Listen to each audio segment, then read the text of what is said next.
Family court changes families. The question is, how much are you willing to allow it to change yours? Every decision you make today becomes part of your family's history tomorrow. Winning the case and protecting your family aren't always the same thing. The law can end a marriage, but it can't repair the damage people do to one another.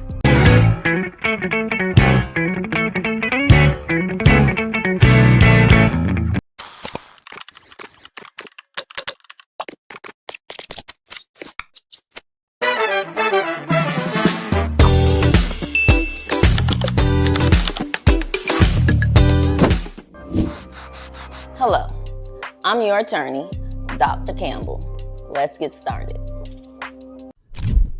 Number 1, my teenager has expressed that he does not want to go to the other parent's house for time sharing. What should I do? In this situation, parents are really in a tight bind as far as if they should encourage abiding by the time sharing agreement or allow their teenager to express their feelings and decide on whether or not they want to protect their boundaries, right? And refrain from engaging with someone, a parent in this situation, that the child is feeling as if they're not enjoying the time sharing with that parent. I get this question a lot. What do I do? Do I force my child to go over to the other parent's house when the child is complaining? The child is expressing they don't want to go. And so my response to that is this.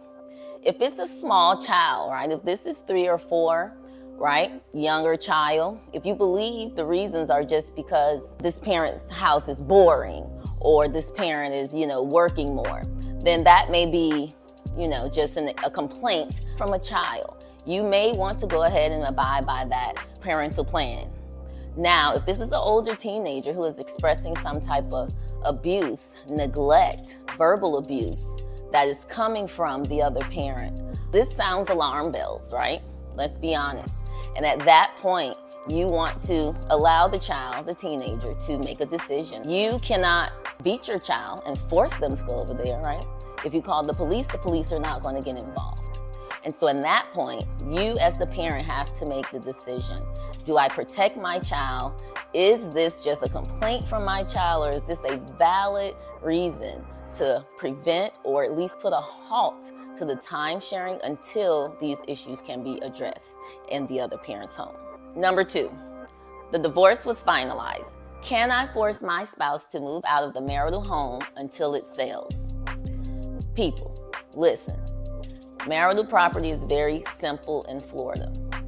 If 2 people own the property, meaning both names are on the home, and both parties are residing in the home during the divorce, at that point, even if the divorce is finalized before the house is sold, the marital property, neither party can force the other party to move out of the marital home.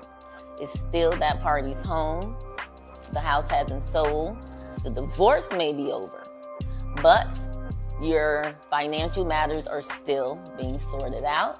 And so at that point, couples are either forced to remain living together, or if one party can afford to move out, they have that option. However, if you move out, you do not waive your rights to your assets and your income from the sale of the home. Contact Campbell Law if you need more advice on how to better strategize your divorce. Number 3, should I stop paying child support while my paternity case or divorce is pending? No. Listen, baby gotta eat. Regardless if your divorce is pending, if your paternity case is pending, if Department of Revenue just sent you a letter today, baby gotta eat, okay? Continue sending monthly child support payments. Otherwise, you risk having arrearages added on to your child support. At that point, once child support is finally calculated, right? Remember, divorces, paternity cases are a process. That means they take time. And so during that time, child support is calculating, it's accruing. And if you're not paying, once the case comes to an end, you're not only going to have an amount to pay for child support, but you're also going to have an amount to pay for the back pay, the arrearages, meaning it's going to be higher until you pay off that back pay. Parents, don't make this mistake. Remember, in Florida, child support is for the child. The child has nothing to do with a pending lawsuit. The child don't even know the case is pending. So why are you not paying child support?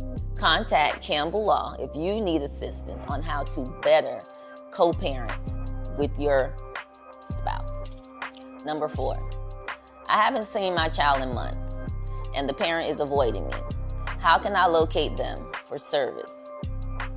Campbell Law can help you locate a spouse.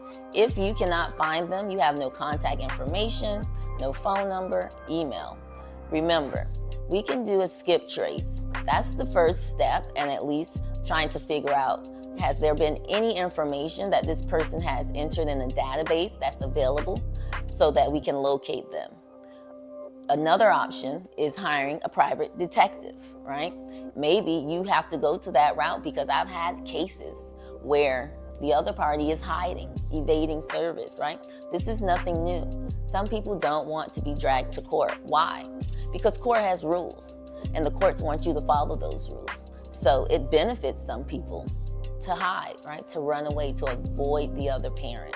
In that case, right, some parents become very, very discouraged about pursuing their rights. And I would tell you, don't get discouraged. You have someone to help you locate that parent so you can get the time sharing that you are entitled to. Contact Campbell Law so we can help you better protect your family during a family law case. Number 7, my husband has early onset dementia. Should I get a divorce to protect my marital assets? This is a great question, especially considering that many older couples are now getting dementia. They're thinking about who's going to care about them in their future. And so if you're a spouse that has another spouse who's now going through dementia, that spouse may be doing things like spending the money, right? Unwisely giving money away, invested in things that they normally would not have done, right? At this point, as the other spouse, they start saying, how do I protect my assets? What do I do? Do I need a divorce today to separate my assets from my spouse? And my advice would be no. The divorce is not your best option. Remember, you guys are married and you've accumulated a lot of assets over time. You want to protect those assets. And one way you can protect those assets is through estate planning. Okay? You need to contact an estate planning attorney to help you better decide how to best protect what assets you have. If your spouse has early onset dementia, then at that point your case becomes a little more complicated.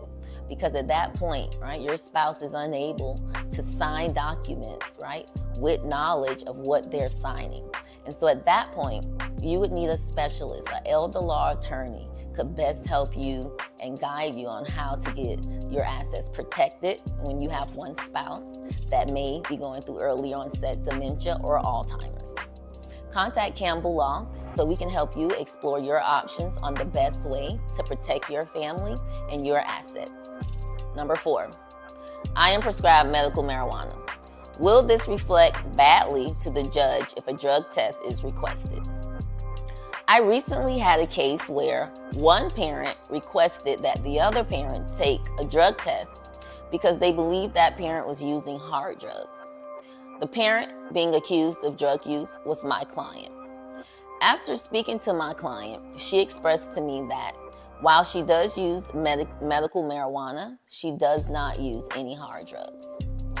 Her concern was whether or not the judge will look at medical marijuana as a violation and risk losing her children. I assured her that we will explain to the judge at the hearing that she has been prescribed medical marijuana and that she has her medical marijuana card and therefore mom was willing to submit to a drug test with no argument, as long as the judge understood that the medical marijuana would not be a disqualifying factor. As of today, my client has restarted her parenting and time sharing with her child. The drug test came back clear for everything other than the medical marijuana, and that family has moved on from the matter. Sometimes the best advice is the advice of just asking, right? Not hoping that things will work out best, but contacting an attorney and getting those clear answers about your specific situation. Contact Campbell Law.